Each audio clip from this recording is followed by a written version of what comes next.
paraprakisht është krijuar edhe Departamenti për krimet e luftës në kuadër të PSRK-s dhe me kalimin e kohës janë shtuar edhe prokuror në këtë departament. Tani me ngritjen e aktakuzave, me profilizimin e gradual të prokurorëve dhe gjyqtarëve, mund të themi se gjyqtarët dhe prokurorët kanë filluar të marrin njohuri të mjaftueshme. Profilizohen, po thënë, duke profilizuar për arsye se në rast se një gjyqtar apo prokuror ka më shumë se 5 apo 10 rast, atëherë gradualisht ai familiarizohet edhe me procese gjyqësore, edhe pse rastet e krimeve të luftës shpesh në disa raste janë mjaft voluminoze dhe format e përgjegjësisë janë mjaft komplekse për juristët e Kosovës, të cilët nuk kanë pasur më herët përvojë që t'i trajtojnë apo që t'i përfaqësojnë rastet e krimeve të luftës. Ajo çka unë e shoh dhe jam pak kritik janë gjykimet në mungesë, aktakuzat në mungesë. Për arsye se unë personalisht edhe pse prokurorët edhe gjyqtarët janë të obliguar që t'i respektojnë dispozitat ligjore, gjykimet në mungesë në sytë e mi nuk duken gjykimet profesionale. Pse? Sepse për gjykimet mungesë, zotja Alia, edhe nga dimensioni politik, edhe nga partitë politike, sidomos që janë pushtet, ka një farë lloj krenarie që janë shtuar rastet aktakuzat, si që thatë ju 17 aktakuza janë prej majit viti 2023. Është e vërtet që kemi Pra e vërteta është, nëse më lejoni vetëm, ja pa kontekst, që për vite, për më shumë, përthuajse 2 dekada, nuk ishte shumë aktakuza. Dhe kritika kryesore bëhet që ne nuk po merremi me krimet e luftës. Tash kur po merremi me krimet dhe rastet e gjykimeve në mungesë, ju po thoni që praktikisht nuk po bëhet punë e mirë, apo jo? Statistikisht, duket që kemi përparësi në ndjekjen e të dyshuarve apo kriminalëve të krimeve të luftës, por të kthehemi në gjenezën e krimeve të luftës në mungesë.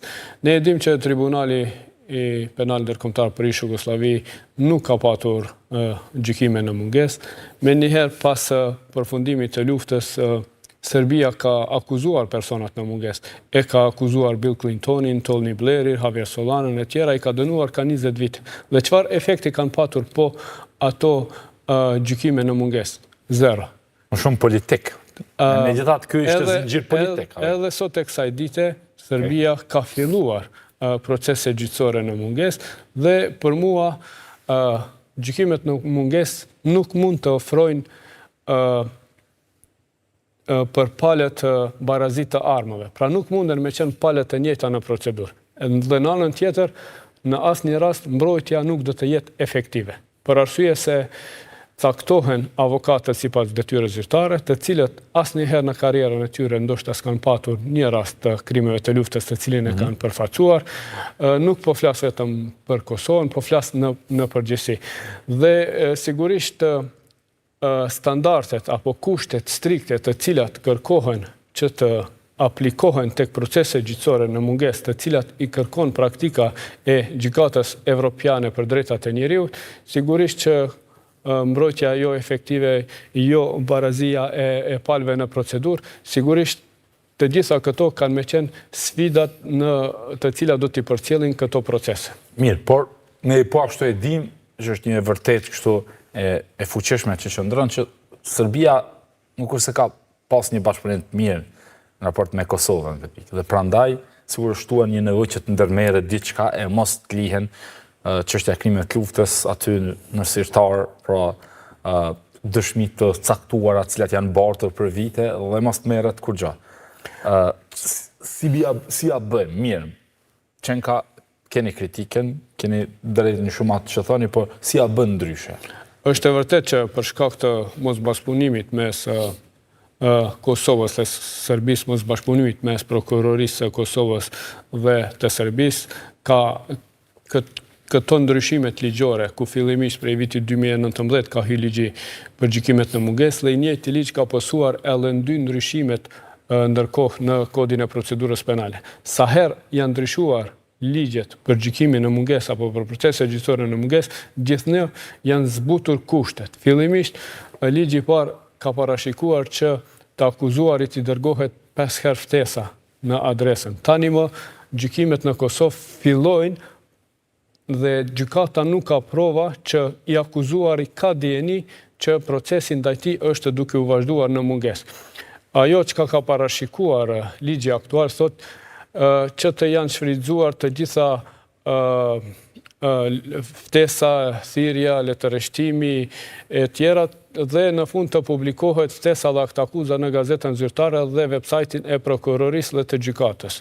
Sigurisht që këto nuk janë masat e mjaftueshme të cilat i kërkon gjykata evropiane për të drejtat të njeriut, e cila kërkon që i akuzuari apo institucioni gjyqësor ta njofton të akuzuarin se ndaj tij është ngritur një aktakuzë në mungesë, apo është duke vazhduar një proces gjyqësor në mungesë.